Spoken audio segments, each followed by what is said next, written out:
Electricity की कुछ भी डिफिनेशन पढ़ी थी, करंट क्या होता है, और उसके अलावा क्या कहते हैं आपने उसके चार्ज पढ़े थे, चार्ज के टाइप पढ़े थे, ओम का लॉ पढ़ा था। अब ओम के लॉ का वेरिफिकेशन पढ़ेंगे।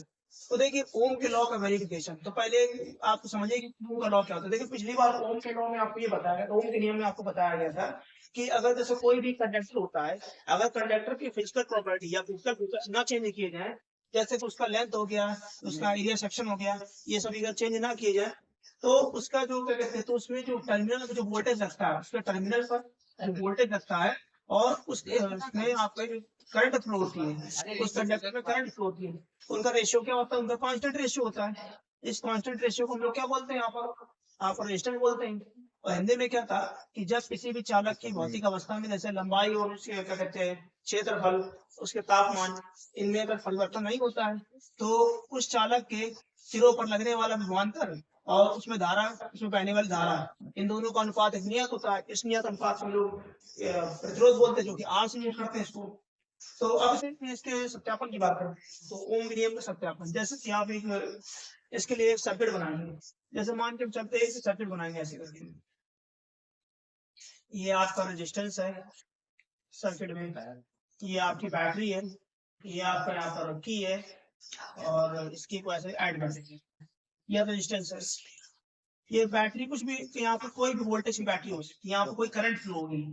तो अब इसमें ये कहा जाता है कि अगर जैसे कि इसमें एक डायग्राम बनता है, तो इसमें ये आप कह सकते हैं कि जब जब भी इस कंडक्टर का वोल्टेज बढ़ेगा, तो वोल्टेज साथ साथ इसकी करंट भी बढ़ेगी। जब इसका वोल्टेज बढ़ेगा तो करंट भी बढ़ेगी, और करंट बढ़ेगी तो यहाँ पर रेजिस्टेंस बढ़ेगा। तो ये इस प्रकार से ग्राफ बनेगा। इसका ग्राफ ऐसे कुछ बनेगा, ये मान के लिए आप इसको वोल्टेज का मानिए, आप इसको करंट मानिए, तो ये हो जाएगा रेजिस्टेंस। जैसे जैसे इसका वोल्टेज बढ़ेगा, वैसे वैसे करंट बढ़ती जाएगी, और जैसे जैसे करंट बढ़ेगी वैसे उसके यहाँ पर रेजिस्टेंस बढ़ता जाएगा। तो हमेशा याद रखिएगा कि यहाँ पर रेजिस्टेंस, वोल्टेज, करंट और रेजिस्टेंस हमेशा एक रेशियो में बढ़ते चले जाएंगे। तो जब ये बढ़ते चले जाएंगे, तो यहाँ पर क्या होगा, यहाँ पर आपको एक स्ट्रेट लाइन में एक ऐसे आपको यहाँ डायग्राम दिखेगा, मतलब दिखता नहीं, लेकिन एक डायग्राम मानेंगे इसको ऐसे करके। तो कहीं तो बस इतना ही सत्यापन होता है, इसमें सिर्फ इतना ही बताया जाता है कि वोल्टेज और करंट बढ़ने पर रेजिस्टेंस भी बढ़ता है, और ये एक स्ट्रेट लाइन फ्लो में बढ़ते हैं, जो कि इस प्रकार यहाँ दिए गए हैं। तो देखिए, तो इसको यहाँ पर लिख के दिखाया तो ऐसे होता है। तो यहाँ पर लिखेंगे when the voltage and current are increased in same quantity,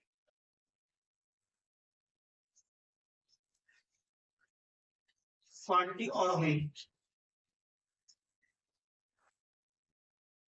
then its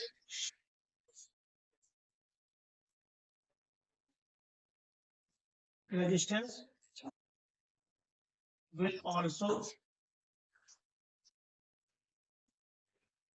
increase in same way, and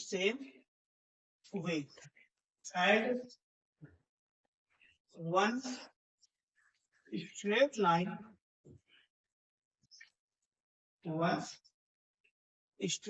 graph will assume, और इसको हम लिखेंगे, जब विभव तथा धारा का मान बढ़ेगा,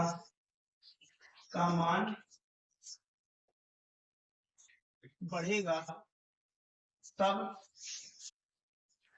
प्रतिरोध का मान भी बढ़ेगा,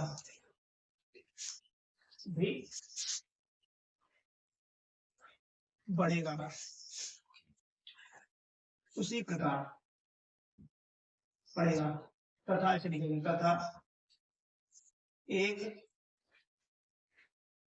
सरल रेखी ग्राफ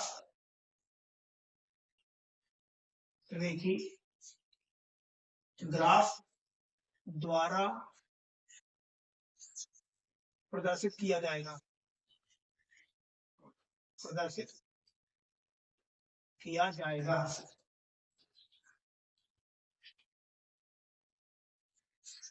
तो ये आपका ओम की लॉ का वेरिफिकेशन है, ओम की नियम सत्यापन, बिल्कुल सिंपल सा है। एक यहाँ पर इसको ये तो दिखाने के लिए, एक यहाँ पर इसमें एक सर्किट बनाएंगे, एक रजिस्टर लगाएंगे, बैटरी लगाएंगे, की लगाएंगे, तो की दबाएंगे तो यहाँ पर इसका वोल्टेज तो इसमें सिंगल है, इसमें वोल्टेज तो पहले से होता है, करंट फ्लो होगी, रजिस्टेंस यहाँ पर जनरेट होगा।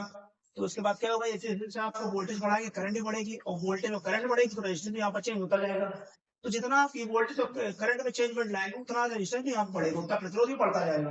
तो उसके बाद ये लगातार बढ़ते चले जाएंगे या फिर लगातार कम होते चले जाएंगे, और एक हमको एक स्ट्रेट लाइन ग्राफ ऐसे रिप्रेजेंट दिखेगा। या ऐसे कह सकते हैं कि एक हम इसको इन सब तीनों चीजों को एक स्ट्रेट लाइन ग्राफ में ऐसे रिप्रेजेंट कर सकते हैं। अगर कभी भी मल्टीपल चॉइस क्वेश्चन में आपके पास इस प्रकार क्वेश्चन आ जाए कि ओम का लॉ जो है, ओम का लॉ किस प्रकार रिप्रेजेंट किया जाता है, और आपके पास ऑप्शन में आ जाए कर्व शेप में, ठीक है, या फिर आपका आ जाए इसमें इस स्ट्रेट लाइन शेप में, तो आप बताएंगे हमेशा स्ट्रेट लाइन शेप या स्ट्रेट लाइन फिगर, जैसा भी आपसे बोला जाए। तो हमेशा याद रखिएगा कि ओम लॉ का वेरिफिकेशन हमेशा स्ट्रेट लाइन होता है। तो ये इस तरीके का होता है। और बाकी हिंदी में क्या है, जब बहुत अच्छा धारा का मान बढ़ेगा तब प्रतिरोध का मान भी बढ़ेगा, और एक सरल रेखीय ग्राफ द्वारा इसे प्रदर्शित किया जाएगा, जो कि यहाँ प्रदर्शित किया गया है। तो ये आपका है ओम का लॉ। तो अगला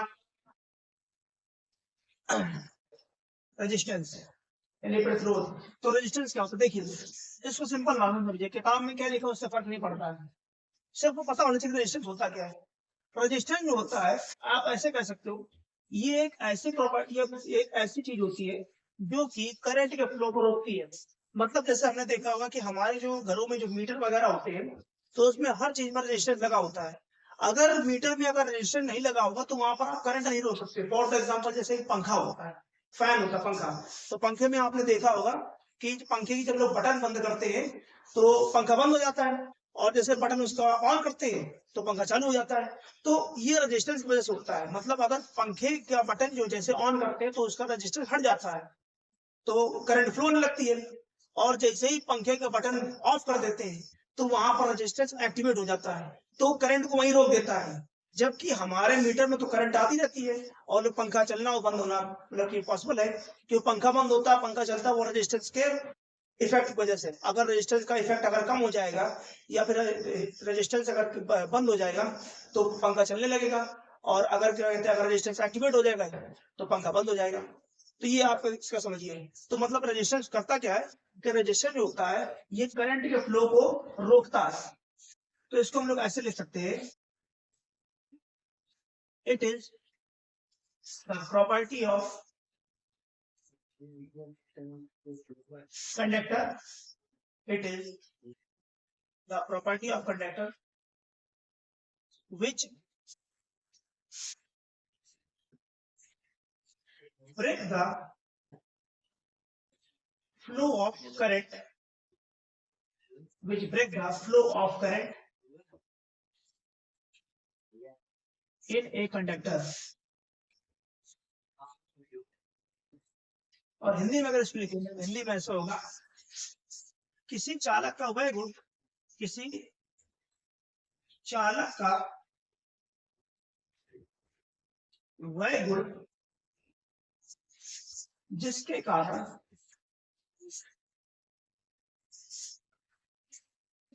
विद्युत धारा या धारा, विद्युत धारा का प्रवाह, विद्युत धारा का प्रवाह रुक जाता है, उसे प्रतिरोध कहते हैं, उसे प्रतिरोध कहते हैं। और आगे देखिए तो इसका डेफिनेशन हो गया। अब बात करते हैं कि इसका यहाँ पर इससे नोट करते हैं इसका मात्रा क्या होता है, इसका फॉर्मूला क्या होता है। तो यहाँ पर लिखेंगे इट इज डिनोटेड बाय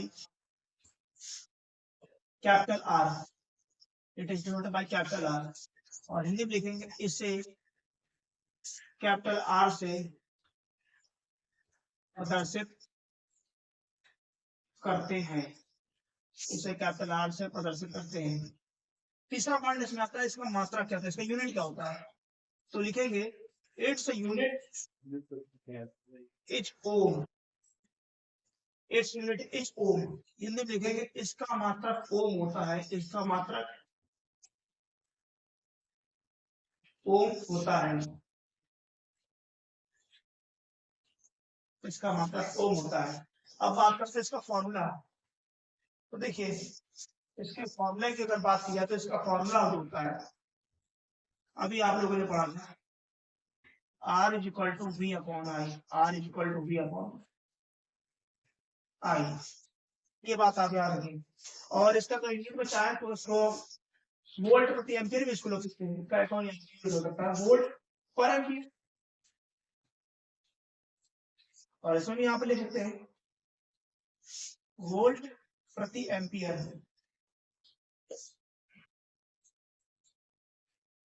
लेकिन क्वेश्चन में हमेशा यही वाला आपको यूनिट दिखता है, ओम वाला, चाहे न्यूमेरिकल हो चाहे जहाँ भी, हमेशा स्टैंडर्ड बुक में आपको ये दिखेगा, ये वाला जो होता है ये तो उसके फॉर्मूले के अकॉर्डिंग होता है, ये बना सकते हैं, कोई दिक्कत नहीं है। वैसे इसका यूज डायमेंशन के लिए करते हैं, डायमेंशन जो है क्लास फर्स्ट ईयर में या क्लास इंटर में इसके ऊपर लेवल में पूछी जाती है, क्लास 10 में कोई इसका मतलब नहीं है। तो इसको आप याद रखो, चाहे मत याद रखो, कोई दिक्कत नहीं, ये आपको पता होना चाहिए ओम, कि इसको इसका यूनिट ओम होता है। तो इस प्रकार यहाँ पर है। तो इसका सिंपल तरीका है कि रेजिस्टेंस क्या होता है, किसी चालक का वही वोल्टेज किसी कारण वो उसकी तो धारा रोक देता है, उसे ओम, उसे हम लोग प्रतिरोध कहते हैं, इसका मात्रक ओम होता है, इसे कैपिटल आर से प्रदर्शित करते हैं, इसका formula R equal to V upon I होता है। सिंपल बात कुछ आपके सामने लिखा हुआ है। चलिए तो अगला आपके पास जो है, अब अगला इसके बाद आपका आता है रेजिस्टिविटी।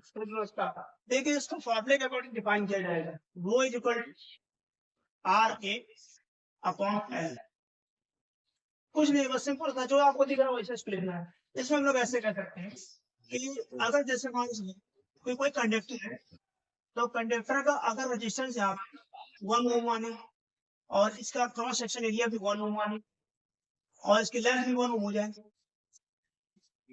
तो ये सब सारी चीजें जो है इसके रेजिस्टिविटी के बराबर हो जाएंगी।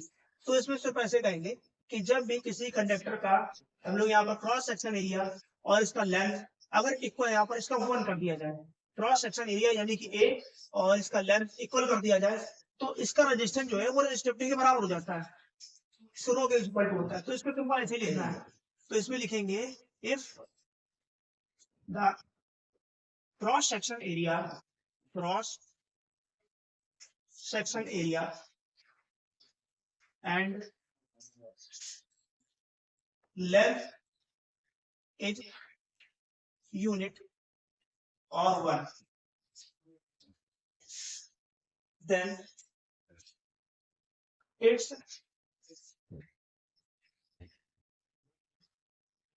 resistance will be called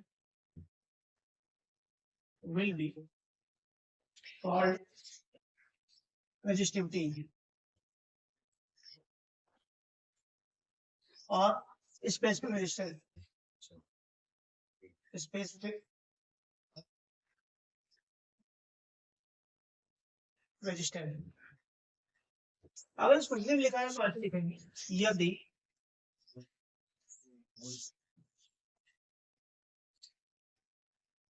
अनुप्रस्थ काट का क्षेत्रफल और लंबाई का मान इकाई हो जाए, तो इसे प्रतिरोधकता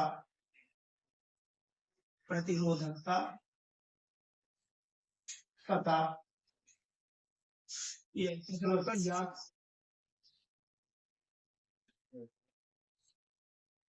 विशिष्ट प्रतिरोध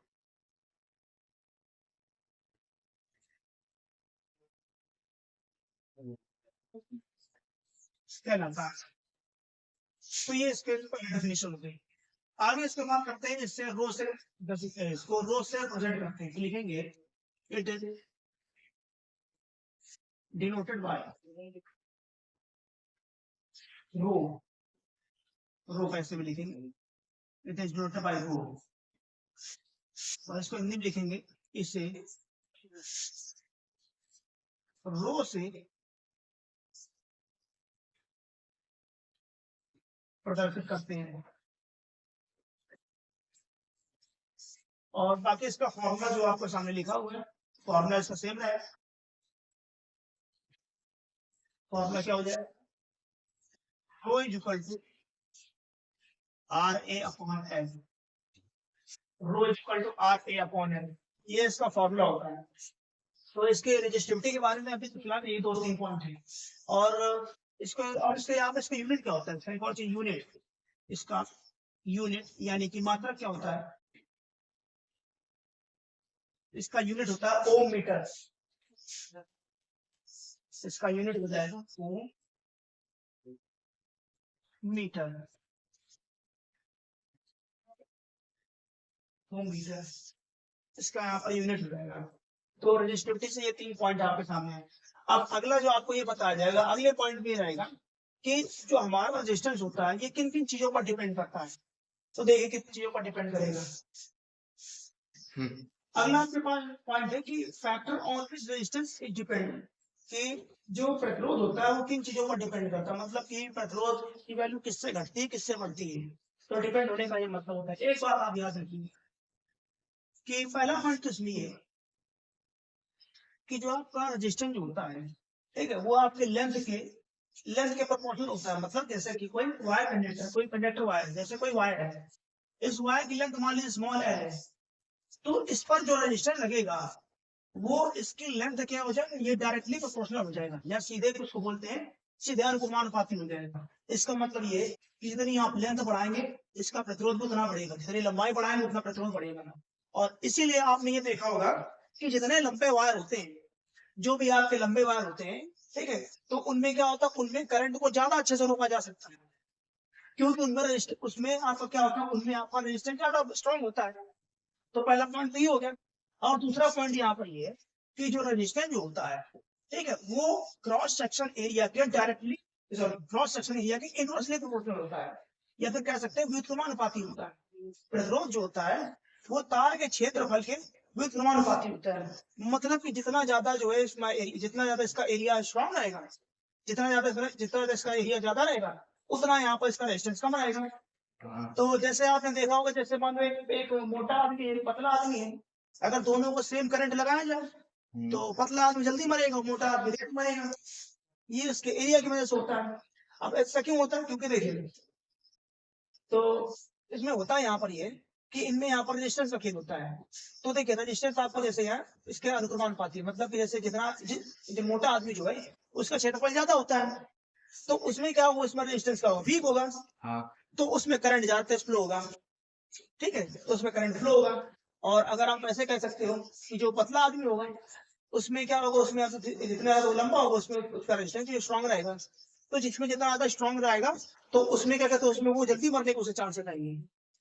जिसका रेजिस्टेंस ज्यादा रहेगा, ठीक है, जिसका रेजिस्टेंस ज्यादा रहेगा, ठीक है, तो क्या कहते हैं, इसका रेजिस्टेंस में दिया गया एरिया पे, इसमें इसका रेजिस्टेंस कम है तो इसकी संभावना है कि देर में मरेगा, और इसका रेजिस्टेंस ज्यादा है तो संभावना है कि जल्दी मरेगा यहाँ पर, क्योंकि करंट को उतना ज्यादा रोकेगा।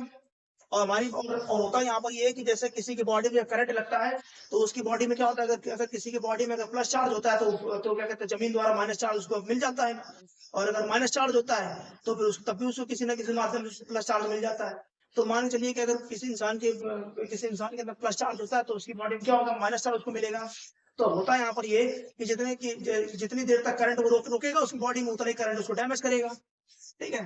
तो इसीलिए कि पतले आदमी का रेजिस्टेंस ज्यादा होता है तो पतले आदमी को मरने के चांस ज्यादा है, और मोटे आदमी का रेजिस्टेंस कम होता है तो इसके करंट लगने के चांसेस कम है, लगेगा इसको भी लेकिन इसके मरने के चांसेस कम है, क्योंकि इसकी बॉडी में करंट रुकेगा ही नहीं, और जबकि पतले आदमी की बॉडी में करंट रुकेगा, इसलिए करंट इसको मार देगा जल्दी, ये देर में मरेगा, ये देर में मरेगा, जल्दी मरेगा। तो ये इसका खेल होता है। तो ये रेजिस्टेंस के 2 पॉइंट है, इसमें आप ऐसे याद रखिए, और ये ना याद तो सीधे ये याद रखिए रेजिस्टेंस जो होता है वो किसी वायर के या किसी कंडक्टर के लेंथ के प्रोपोर्शनल होता है और एरिया के इनवर्सली प्रोपोर्शनल होता है। तो ये 2 पॉइंट आपको यहाँ लिख के पहले से जैसे लिखा हुआ है कि जैसे फर्स्ट पॉइंट आपका यहाँ पर ये लिखेंगे यहाँ पर the resistance of a conductor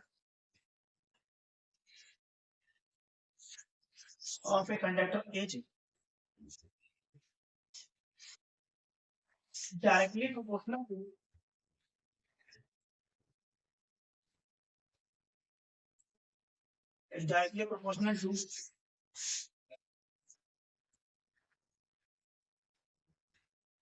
length of the wire। Hindi में इसको लिखा जाए तो ये हो जाएगा किसी चालक का प्रतिरोध, किसी चालक का प्रतिरोध चालक की लंबाई, चालक की लंबाई के अनुक्रमानुपाती होता है, अनुक्रमानुपाती होता है। इसको लिखेंगे R directly proportional to small l। Equation first है। उसके अलावा दूसरा पॉइंट यहाँ पर लिख सकते हैं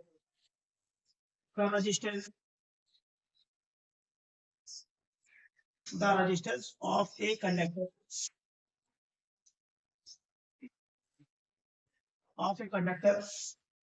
U होता है, पहले लिख लीजिए आप, of a conductor is inversely proportional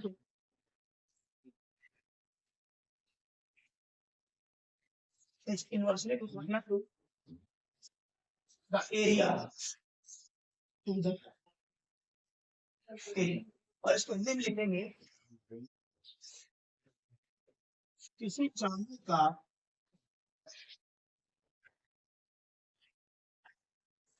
प्रतिरोध क्षेत्रफल के व्युत्क्रमानुपाती होता है।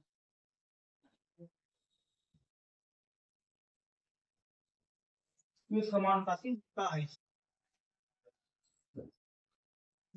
इसको ऐसे लिखेंगे R इनवर्सली प्रोपोर्शनल 1/A। इसका इक्वेशन है सेकंड यहाँ।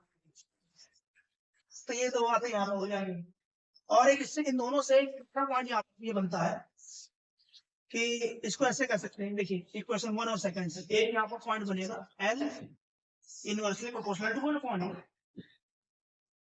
इसका मतलब यहाँ पर ये है कि जिस वायर जितनी ज्यादा लंबाई होगी उसका क्रॉस सेक्शन एरिया उतना ही कम होगा, जिस तार की लंबाई जितनी ज्यादा होगी उसका क्षेत्रफल उतना ही कम होगा।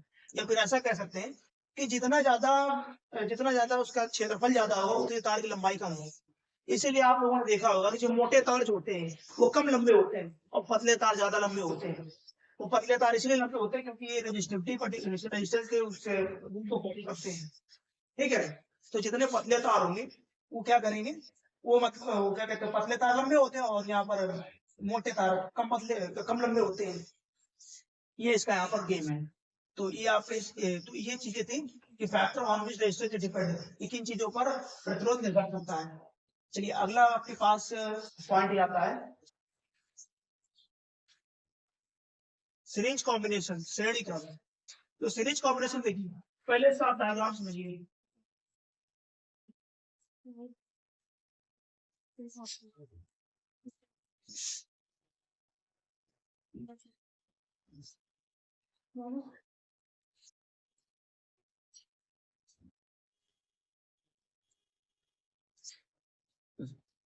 देखिए एक ही सर्किट है, सर्किट में दो रेजिस्टेंस देंगे R1 एंड R2। तो इसमें V वोल्ट की कोई बैटरी लगी, मतलब कोई वोल्टेज की बैटरी लगी, इसका टेंशन नहीं किया जाए। और यहाँ पर I क्या करंट है, तो इस करंट यहाँ पर हमें क्या प्रूफ करना है, R1 प्लस R2 ये वाले अपने को प्रूफ करके आनी। तो पहले करते हैं सीरीज कॉम्बिनेशन होता क्या है।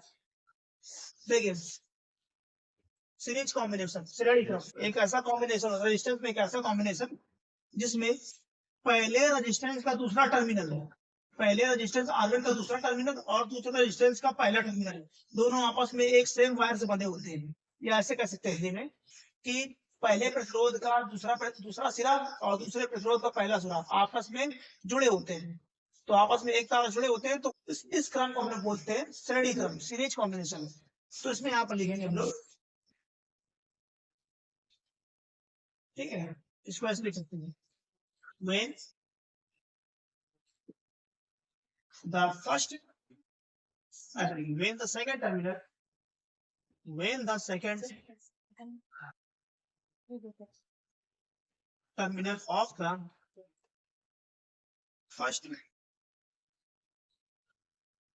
resistance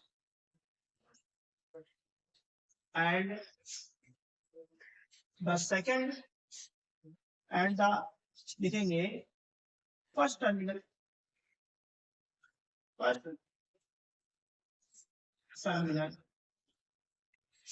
the second resistance is combined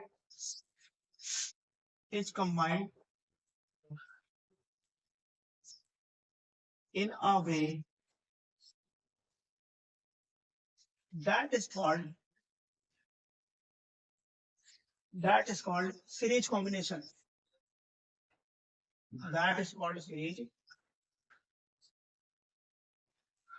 combination. और इसको लिखेंगे जब पहले प्रतिरोध का दूसरा सिरा तथा दूसरे प्रतिरोध का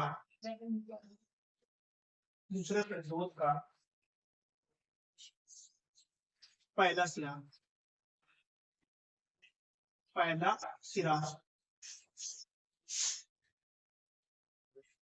जिस क्रम में जुड़े होते हैं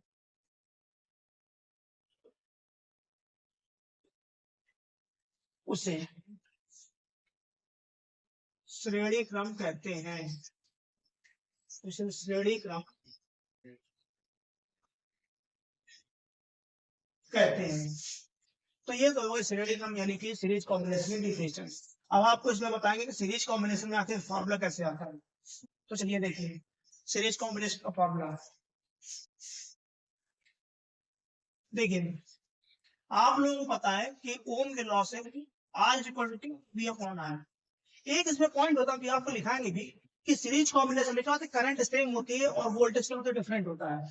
सीरीज कॉम्बिनेशन में करंट सेम होती है, वोल्टेज का डिफरेंट होता है। मान लेते हैं कि R1 यहाँ पर रेजिस्टेंस है, तो R1 रेजिस्टेंस क्या होगा, V1 वोल्टेज हो जाएगा, करंट I रहेगी, इसको ऐसे लिखेंगे। ठीक इसी प्रकार R2 के लिए क्या होगा, ये V2/I सेम रहेगा। और आपको पता है यहाँ पर R जो कि आपने पहले लिखा था, इसको R3 मान लीजिए।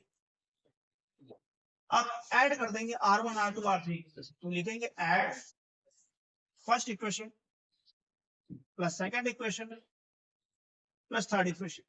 तो यहाँ पर इसको हम इस प्रकार लिखेंगे 1/R = 1/, या फिर आप ऐसे मत लिखिए, सीधे ऐड करिए। तो ऐड करके लिखेंगे R = इसको लिखिए V/I = यहाँ से क्या हो जाएगा V1/I = इधर से आपका क्या हो जाएगा, इस तरफ से आपका यहाँ पर हो जाएगा ये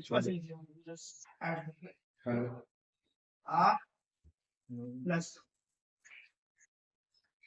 R और प्लस R3 इक्वल टू देखिए यहाँ पर V/I plus V1/I plus V2/R। तो कहने में हम इसको यहाँ पर ऐसे कर सकते हैं। तो ये आपको इस प्रकार यहाँ दिया गया है। तो इसमें हम लोग यहाँ पर फर्स्ट सेकंड थर्ड को अगर ना ऐड करें, सेकंड और यहाँ पर फर्स्ट सेकंड को ऐड हो सकता है, यहाँ पर थर्ड की वैल्यू तो इसमें ये करके देखते हैं, सिर्फ इसको सॉल्व करके यहाँ बताना होता है, मतलब तीनों एक साथ नहीं ऐड करेंगे फर्स्ट और यहाँ सेकंड को ऐड करके देखिए। यहाँ दोबारा लिखिए, ऐड यहाँ करेंगे फर्स्ट प्लस सेकंड, तो फर्स्ट प्लस सेकंड यहाँ पर लिखूंगे, तो यहाँ पर क्या हो जाएगा R1 प्लस R2। यहाँ से आपको क्या वैल्यू आएगी V1 upon I plus V2 और प्लस I। तो ये आपकी एक्सप्रेशन में यहाँ से, और इधर उसके बाद आपका यहाँ से आएगा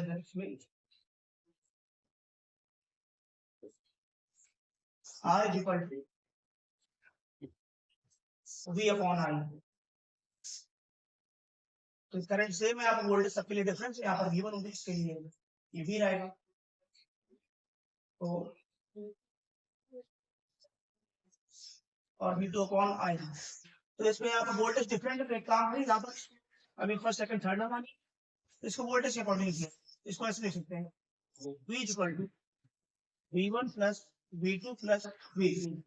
तो V की वजह यहाँ से क्या निकालेंगे R I, क्रॉस मल्टीप्लाई करेंगे तो V की वजह यहाँ से क्या आएगी R इंटू I, यहाँ से V2 यहाँ से अगर V1 की निकालेंगे तो V1 बराबर क्या होगा R1 इंटू I, इधर से निकालेंगे V2 बराबर, तो यहाँ से हो जाएगा R2 इंटू I। अब देखिए V1 की क्या आ जाएगी R इंटू I, V की value R into I, V1 की वैल्यू क्या हो जाएगी R1 into I plus V2 की वैल्यू क्या हो जाएगी R इंटू I। तो केवल R2 यहाँ पे दिया गया है, ठीक है। तो I यहाँ से कॉमन जाएगा, R into I equal to I common कर लेंगे, यहाँ से I कॉमन क्या हो जाएगा R1 I से I कैंसिल, तो यहाँ पे बनेगा R equal to R1 plus R2। ये आपके यहाँ पर सीरीज कॉम्बिनेशन होता है। तो इस प्रकार ये फॉर्मूला यहाँ पर प्रूविंग होता है। तो R equal to R1 plus R2, जितने भी यहाँ पर रजिस्टर लगातार करते चले जाएंगे, कोई दिक्कत नहीं है, जितने भी यहाँ पर दिए जाएंगे इससे जोड़े जाएंगे। एक बात यहाँ याद रखिए कि सीरीज कॉम्बिनेशन में क्या होता है कि इलेक्ट्रिक करंट जो होती है यानी विद्युत धारा होती है वो सेम होती है। पहला पॉइंट याद रखिए, इलेक्ट्रिक करंट क्या होती है वो सेम रहती है, यानी विद्युत धारा का मान वही रहता है, विद्युत धारा का मान वही रहेगा, विद्युत धारा का मान तो नहीं बदलता है, वैसा ही रहता है, सही रहता है।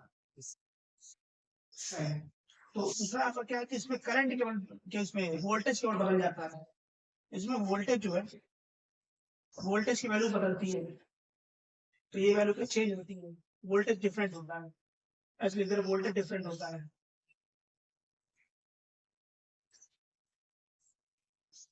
और ये देखेंगे वोल्टेज या वोल्ट बदलता है या फिर अलग ही कैसा है। तो जैसे कि यहाँ पर जैसे कि देखा, जैसे आपने देखा होगा जैसे कि किसी भी घर में आपने देखा होगा जैसे कि 3 से 4 अगर जनरेटर लगे हो, मान लो एक जनरेटर 1 लगा हो, एक 2 लगा हो, एक जनरेटर 3 लगा हो, तो तीनों जो है एक ही, अगर तीनों एक ही वायर से चल रहे हैं तो कहा जाएगा कि तीनों में एक ही करंट फ्लो हो जाएगी। क्यों? क्योंकि यहाँ पर क्या होता है, यहाँ पर इलेक्ट्रिक करंट सेम होती है। जैसे कि झालर आपने देखी होगी, झालर जो दीवारें में लगती है, तो झालर में क्या होता है, झालर में अगर कोई भी झालर में जब करंट फ्लो होती है तो वहां पर सारे बल्बों में एक ही करंट रहती है।